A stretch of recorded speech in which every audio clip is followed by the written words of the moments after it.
start tonight with our young people having to grow up way too fast. Students gathered outside Springfield High School tonight to remember a classmate. The principal tells us students organized this vigil for Eric Scott Jr., who was shot and killed yesterday.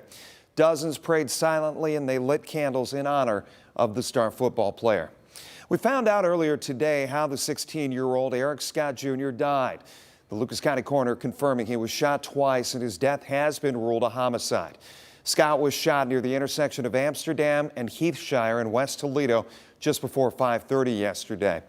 Now, police are still looking for the shooter. If you have any information, you're asked to call or text the Crime Stoppers hotline 419-255-1111.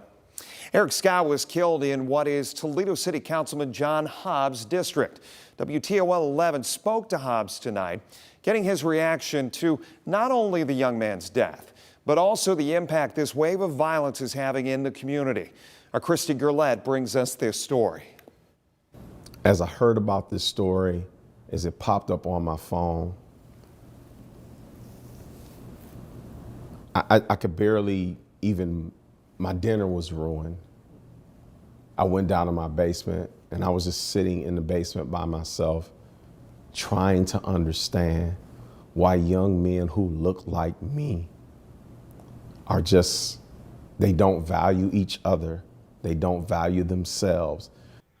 City Councilman John Hobbs grew up in Toledo and now represents a neighborhood that's seen the homicides of two young people in just a matter of months. 17-year-old Mark Wortham was shot and killed at a home on Amsterdam back in April. And this week, just down the street, 16-year-old Eric Scott. No family wants to be going through something like this, especially this time of the year, where your holidays from now on will be associated with the loss of a child. 14-year-old Terrence Green, who was a freshman at Woodward High School, was shot and killed Monday in the central part of the city. We compiled data from 2021 through now. In 2021, our records show 8 children died by gunfire, ages ranging from as young as 1 to 17.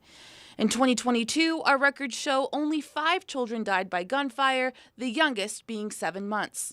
And this year, so far, 11 juveniles have been killed, including 1 by police during a robbery. Save Our Community is a city initiative to reduce gun violence. Hobbs says he has hope for the program and we need to give the program a chance to work. We all would love for it to just magically go away overnight. But there are many people that are involved with Save Our Community, different agencies, different people. And so little by little, as different pieces of this Save Our Community puzzle begin to come together, you're going to see a difference in our community.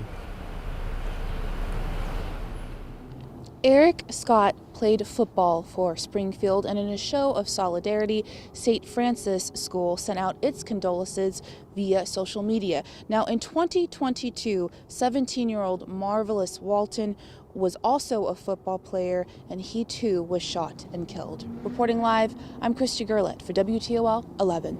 Springfield School Superintendent Matt Geha tells us the district immediately took action last night. The principal of Springfield High School calling Scott's family and alerting teachers before making sure the entire district was aware of the loss. Counselors were also on hand today to help students who were hurting, and the football team came together to talk about Scott and what teammates will remember. His impact has been great for so many people when it came to his positivity in the hallways and on the football field. We've only heard positives about him and the impact he's had on his classmates.